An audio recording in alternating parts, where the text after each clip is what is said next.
I ruined the best relationship I ever had by letting my friends convince me my boyfriend's harmless feet fetish made him a creep, and I called him a pervert. He left, and now I'm drowning in regret, wishing I could undo it and have him back. Posted by you/throwray problem. I, 24F, was with him, 26M, for a year, and our relationship was nothing short of amazing. He constantly made me feel loved and always treated me with respect. He was always doing little things for me and would help me with stuff even when I didn't ask for it. The sex was amazing too. It just felt like we were compatible on every level. About 3 months ago, he told me he had something to confess. He said that he had a foot fetish and that he hadn't told me about it because an ex of his had taken it weird, and he didn't want me to think badly of him. Looking back, it was kind of obvious since he would always compliment my nail polish and was pretty eager to rub my feet if I asked him to. He even paid for me to get a pedicure because he said French tips would look cute on me. Nothing really changed much after that point. He wasn't pushy or anything, but he would suck on my toes during segs, which admittedly felt pretty good. I was hanging out with 3 of my friends a few weeks ago, and I mentioned that he liked my feet. 2 of them started telling me that was a red flag and that he might be a creep. I had seen some people who were weird about it online before, but they were showing me all these websites and forums and people who take creep shots of women's feet, and I started feeling anxious. My 3rd friend who was there was neutral about it but told me maybe to talk to him because he had never really given off those kinds of vibes. I stupidly didn't and pushed it to the back of my head until I saw him again 2 days later.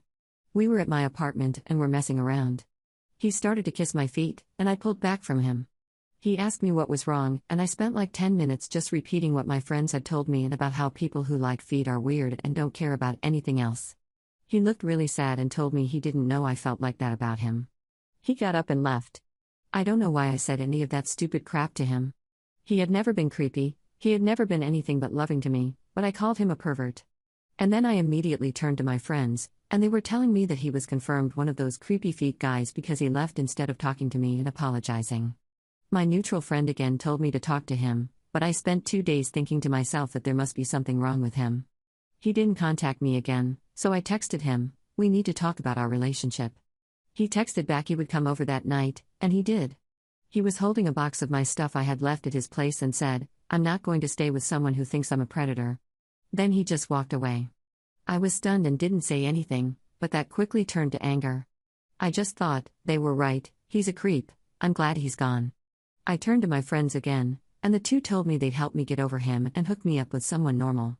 My neutral friend advised me again to not leave my relationship like this, but I'm an idiot. I'm horrible. I'm a piece of crap, and I deserve everything I get. Every night the past month, I've been thinking about him, and the more I think, the bigger that pit in my stomach gets. It all exploded a week ago. I got extremely drunk and had that horrible realization hit me all at once. I lost the man I loved over nothing. Nothing. It was my fault, and I would never be with him again. I was sobbing hysterically and called both of my 2 friends who had egged me on. I told them that I never wanted to see them again and some other things I won't repeat here. I blocked them on everything. My other friend tried calling me, but I couldn't bear to talk to her. It was about 1 a.m. when I called him. He hadn't blocked me, so it went through. I begged him to take me back. I told him about what my friends had told me. I told him he wasn't a pervert and that I should never have told him that.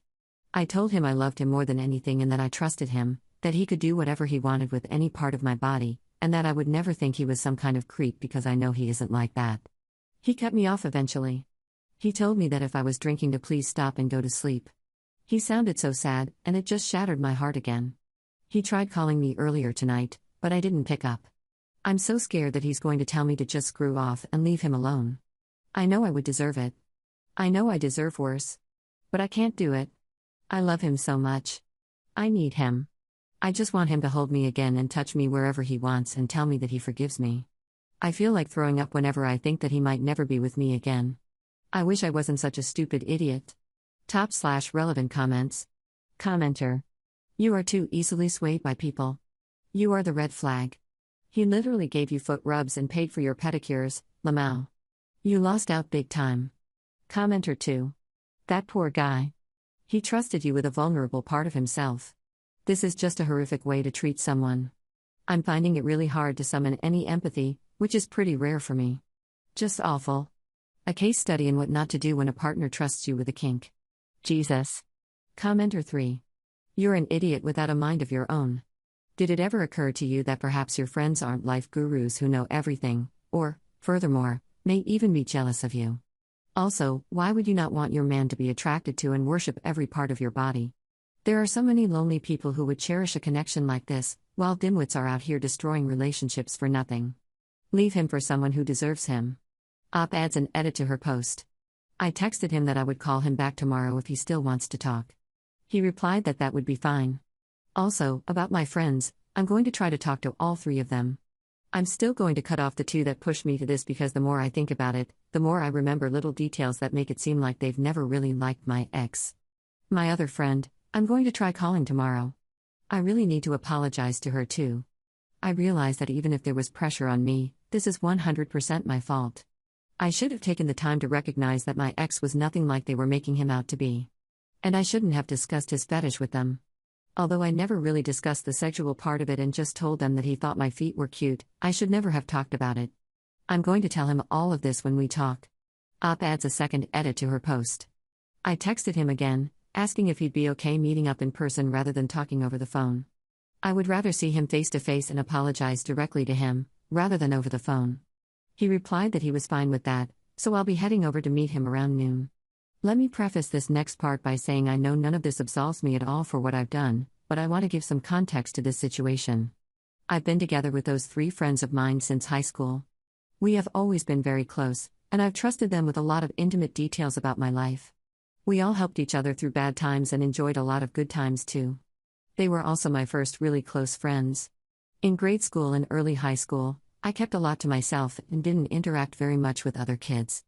I have other friends now, but no one I trusted as much as them. I think a lot of you are right in saying that I have no spine and have let them choose everything for me. Now that I think about it, I'm struggling to think of a time when I chose what we were doing on a particular day or where we were eating, and other stuff. And I was like that with my ex too, letting him pick whatever, even when he specifically asked me what I wanted. I know none of that is an excuse for my weakness, but that's been my life. I've already looked up some therapists that accept my insurance, and I'm going to call one to schedule an appointment. After reading a lot of these comments, I'm starting to get more scared at the prospect of him taking me back and me hurting him horribly again in some way. I don't know if I should tell him any of this, but I'm writing down some notes to keep my thoughts on what I'm going to say to him organized. First, I'm going to apologize to him for what I did. Even if that's the only thing I can get out before he leaves, I'm going to tell him how sorry I am, and that I will go with whatever he decides, even if that means I never see him again. Thank you for the comments. I know I'm not a good person, but I'm going to try to be better. If he does take me back, I'm going to become someone he deserves to be with. I'll probably make an update post later if anything happens. Update 1 day later. Before I start, I don't intend anything in this update to be taken as a self-absolution of guilt or blame. I accept that I'm the one who screwed up, and the blame rests solely on me. I'm not trying to diminish that or what I did. So there's a park about halfway between both of our places. We decided to meet there. I arrived a few minutes before he did and was very nervous. When I saw him walking up, I felt the urge to cry, but I drove it down. I didn't want to do anything that would make him think I'm trying to manipulate him. It was worse when he hugged me, but I managed to compose myself. He asked how I was doing, and I told him the truth, that I was messed up. I asked him the same, and he told me he was okay, but he had that same sad look on his face from the last time I saw him. I asked him if I could tell him something before we talked about anything else, and pulled out the apology I had written in my notes. I told him I was sorry for everything. I was sorry for making him feel unsafe with me. I was sorry for ever insinuating that he was a pervert. I was sorry for betraying his trust and telling others about our sex life. I was sorry for not communicating with him. I was sorry for not standing up for him. I was sorry for not standing up for myself and letting my opinion of him be colored by anything other than the 2 of us. I was sorry for leaving him in the dark for a month and not talking to him sooner. I was sorry for my drunken rant, for trying to emotionally manipulate him into coming back to me, and especially for making him feel like I still thought he was a pervert. I was sorry for hurting him the same way his ex had. At one point, I noticed he was tearing up, and I just couldn't hold it anymore. I cried while I finished reading it to him. I told him that I was truly happy with him, and I hope he isn't put off from exploring his fetish in the future, whoever that might be with. He thanked me, and we cried together for a little while. He started talking and told me the reason he called was that 2 of my friends had contacted him and explained that they were worried about me and told him some of what had happened. It was the neutral friend, along with one of the 2 friends who had fed me the stuff about foot fetishes. I didn't get a lot of the specifics, and I didn't ask anything else because there was more important stuff he wanted to talk about. I guess I could get what happened straight from one of them. I was a little deflated after he told me this and worried he might think I was trying to manipulate him through my friends, but he quickly moved on. He told me the whole story about his ex. They had been together for longer than we had, about 2 years, before he told her about his fetish. The difference was that she was immediately disgusted by it. She told him she was leaving, no matter how much he begged, and promised he would never bring it up again. But then he told me what I did felt much worse because it seemed like I had accepted him, only to stab him in the back. I wanted to get on my knees and beg him to forgive me, but I let him finish. In the end, we were both quiet for a while before he asked if we were done. I know I should have been strong and told him that I would go with whatever he decided, but I'm weak. I asked him if there was any chance we could still be together. He told me that he still had feelings for me, but that he couldn't handle me hurting him again. I mentioned the stuff with my friends and that I was looking to start therapy. He told me he was happy that I was doing that, but it wasn't changing his mind. He said there might be a chance in the future, after I've worked on myself. But right now, he was too hurt.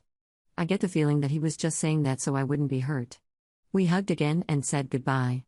I had to fight every urge in my body to not run after him. I know I screwed up at the end, but I'm taking steps to make sure it doesn't happen again. I'm going to call my friend, the neutral one, and ask if she can forgive me for not talking to her too, and maybe if she can come over and hide my phone from me so I don't get the urge to bother him. I don't know about my 2 other friends. I don't know about anything right now. I spent like 5 of the last 6 hours crying, and I feel just about out of tears. I'm running on like 3 hours of sleep. I think I'm going to just try and sleep, and then continue looking for therapists in the morning. I don't know if I'll update anymore. So sorry if anyone was expecting more. /relevant comments. Commenter. Bruh, just cut the 2 friends off already. They don't deserve you, and they seem like the type of people who drag down others who are happy so they can be miserable with them. Ops response. I don't plan on ever being their friend again. I was debating whether or not to talk to them again for closure, but now I feel like that would just be a stupid idea, so I'm probably just going to ghost them. Op adds an edit to her post. So this is going to be the last thing I'll post. I slept for a while, and when I woke up, my friend got in contact with me and came over. She wasn't the least bit mad at me, and was just concerned that I hadn't talked to her. I apologized profusely to her.